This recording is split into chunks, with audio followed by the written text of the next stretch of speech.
This is Trip Planning 101, how we do it. We are a family of four, and we have to plan. We've got work and school, so our biggest factors are planning the trips that we want well in advance to make sure that we get what we need. And these are the tips and tricks that I use to book.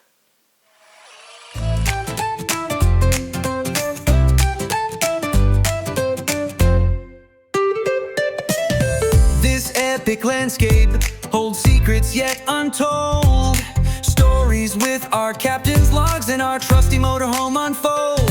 Two teens, two tales, and with open hearts we steer. Don't wait, start exploring. Always plan your next adventure year after year. Unveil the mysteries, the stories we embrace. Each mile a memory, fueling the next adventure we chase.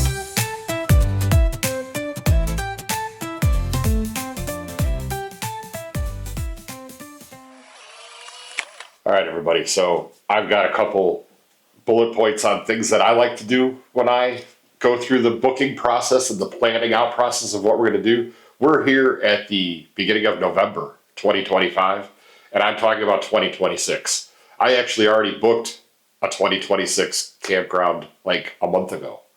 So I've already started out the planning process of what we're going to do next year. And there's reasons, right? So I want everybody to remember, this is how I do it.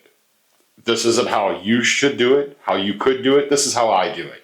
And this is what works for our family and how we plan for what's coming. And I've been doing it this way for a long time. A lot of people who know me know that I'm a Disney guy. Well, I believe that planning a trip to Disney is an experience all in itself. So I plan for weeks and months ahead of time on what we're going to do and how we're going to do it. And I've been doing that since my kids were little because I want to get the best experience. Putting a little bit of homework in gives us the best experience possible. Now, I realize that there's a lot of full-timers out there. We're not full-time. We're as much time as we can. So people who are full-time or maybe don't like to plan, you guys can do it on a whim. You guys can get out there and do whatever you're going to do quick and fast. And I'm going to go here and I'm going to go here. You know, you're planning it the week ahead of time or maybe a month ahead of time. I plan 6 to 9 months out, and it's just because of what works. And so that's why we plan ahead, right? So this is what I do. Why we plan ahead? Because there's just a lot. We're a busy family. I got to worry about 2 adults, 2 kids, and 2 dogs. And that's important to us. Where do I get the inspiration for all of the things that we want to do, right? Megan and I talk all the time about where we'd like to go or where we'd like to stay. And I remember campgrounds. So first, it started out as YouTube videos. I started watching videos just like these, people planning out their trips or in the locations where they're at. We've got a handful of favorite YouTubers that we watch, and we get a lot of inspiration out of those videos. And I watch where they go, and I remember. And if I see multiple YouTubers going to the same places, it triggers me to say, maybe we should visit there too. Not because I want to fall on the bandwagon, but because it could be a memorable place for my family to visit. So YouTube has been a big source. Another big source that I go along with is I get a couple magazines, right? I'm old school. It's like reading a newspaper.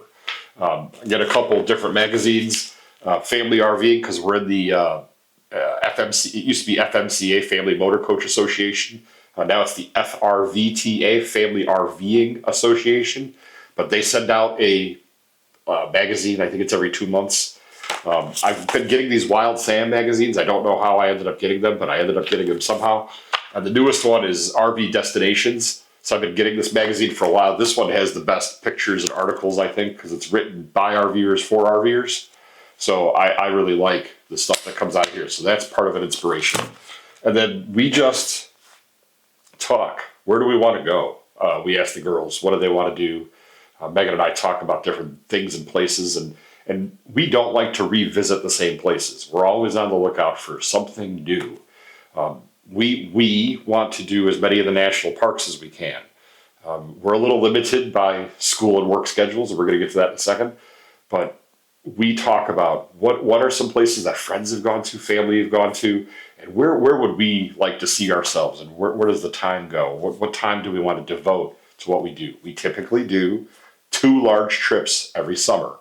one at the beginning of the summer and one at the end of the summer. And they could be a week, they could be 2 weeks, we've had them 15 days.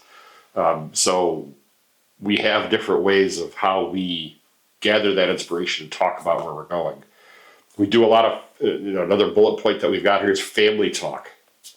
Megan and I, again, we've been to places before kids, and some of those places we want to revisit with the kids. What's important to everybody? Everybody has slightly different ideas of what a vacation is going to be like, and we need to make sure that everybody stays happy. That way, everybody likes to travel. So I may like one thing, like I enjoy, and this is odd for a guy, but I enjoy the shopping scene of it. I enjoy the touristy shopping places, the main street drags. I'm a big foodie. So I want to make sure that if we're going out to eat, that we're going to great food destinations. So I do a lot of research with that. Megan likes to hike and kayak and be outdoorsy and adventurous. And she's going to tell me, I want to do this hike, I want to do that hike, I want to see the northern lights, I want to do different things of that nature. And then we go with the kids. What do the kids want to do? Do they want to, because they're of age now where maybe they want a little downtime. Their lives are very busy. So maybe they want a rest day. Maybe they want to sit on the beach for a day. Maybe they want to kayak for a day. So we take a lot of input. We talk about things. Work and school is a big factor for us. I work remote. You're looking at my office. I sit right here every day and I work. So I'm fully remote. I can be anywhere as long as I have an internet connection at my laptop. So for me, I can stretch things out a bit. I can work from the road.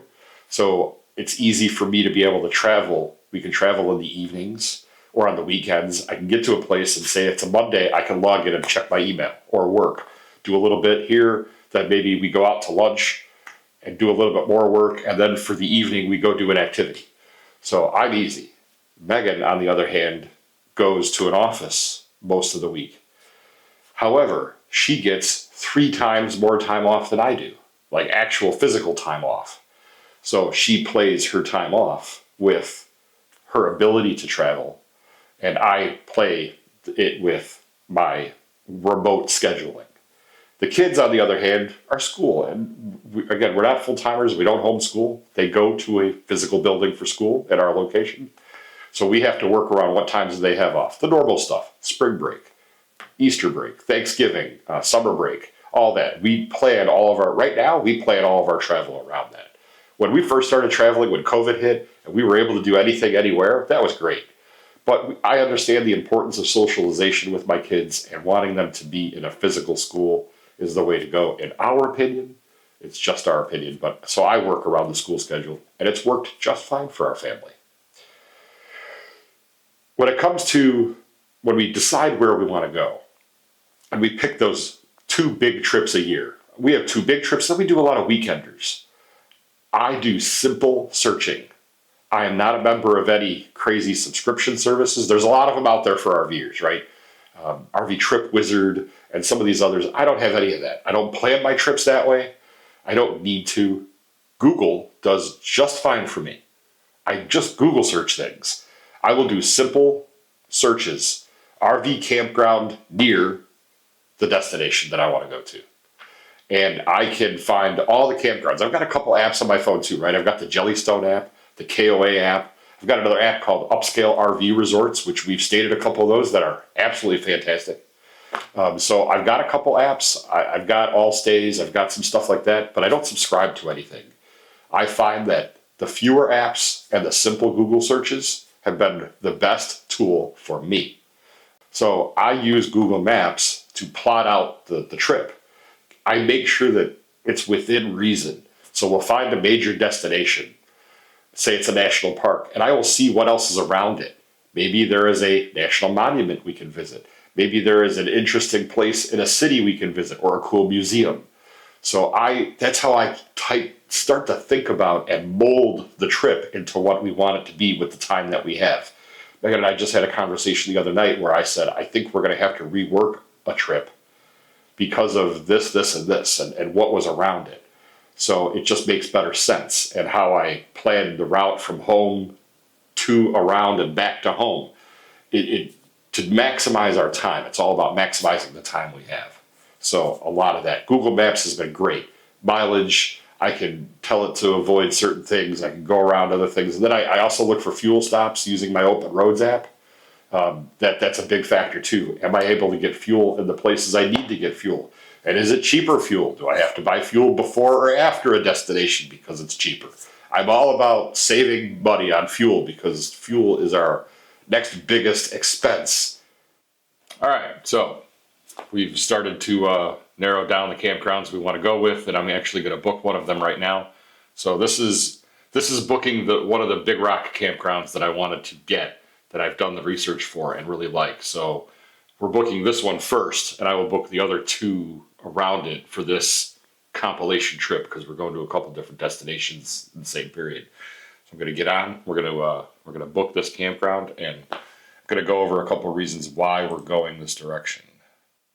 How you doing, Jason? I had a couple of questions about your campground, and maybe if I gave you my dates, you could tell me what's the best available site you think you got.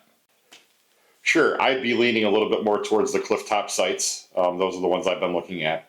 I caught your location off of a YouTube video from Keep Your Daydream. So, yep. I know, I caught your name when you started, and I was like, oh, I'm talking to the guy who was driving the boat that they took the tour with.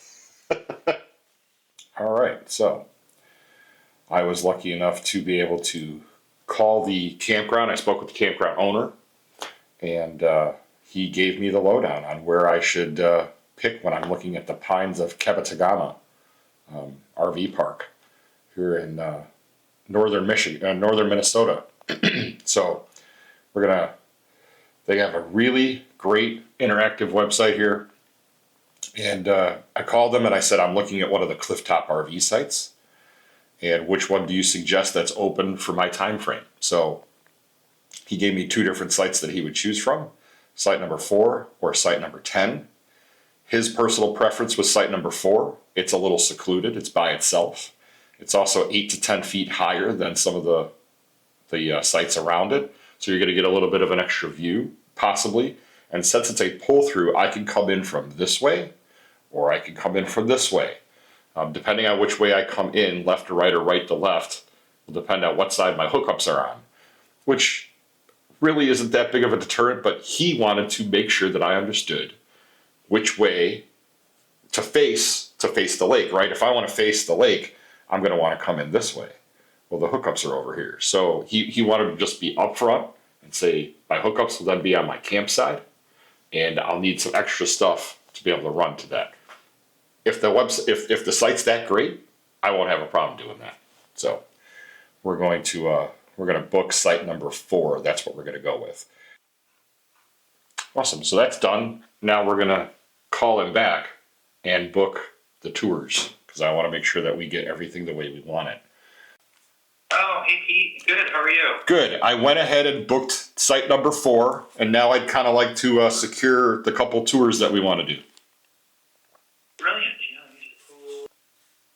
All right, I'm excited for you. Thanks for. I'm glad you watched the video with Mark and Tricia, and we are stay with us. We are avid watchers of them. I've met them multiple times. We've been to some meetups with them, and when my wife saw Voyagers, she was like, "We have to go there."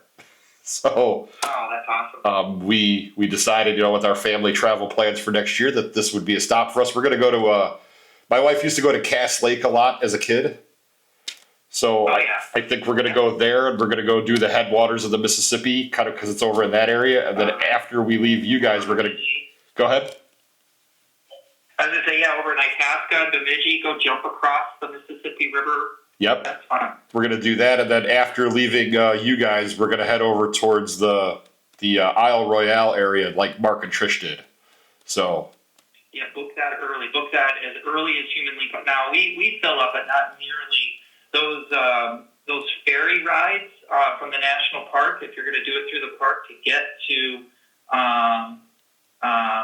Isle Royale from the Minnesota side. Yep. I mean, they fill up fast. I hope you found this information helpful, right? This is the way that I like to trip plan for what's coming in the future for our family. So I hope you like, subscribe, and comment. Tell us what you do. Where are you going next year? How do you plan for what your family is going to do? And give us some comments. And subscribe to our channel. We tend to do this in between some of our travel videos, and maybe you find it useful. Anytime I can help somebody is a great day, right? And I want everybody to remember a couple things. Don't wait. Why wait for anything? Just do it. Do what you gotta do. This is what life is for. Start exploring. Get out there. See different things. And be that family or that person or that traveler that you want to be. And always plan your next adventure. So thanks, everybody. Talk to you soon.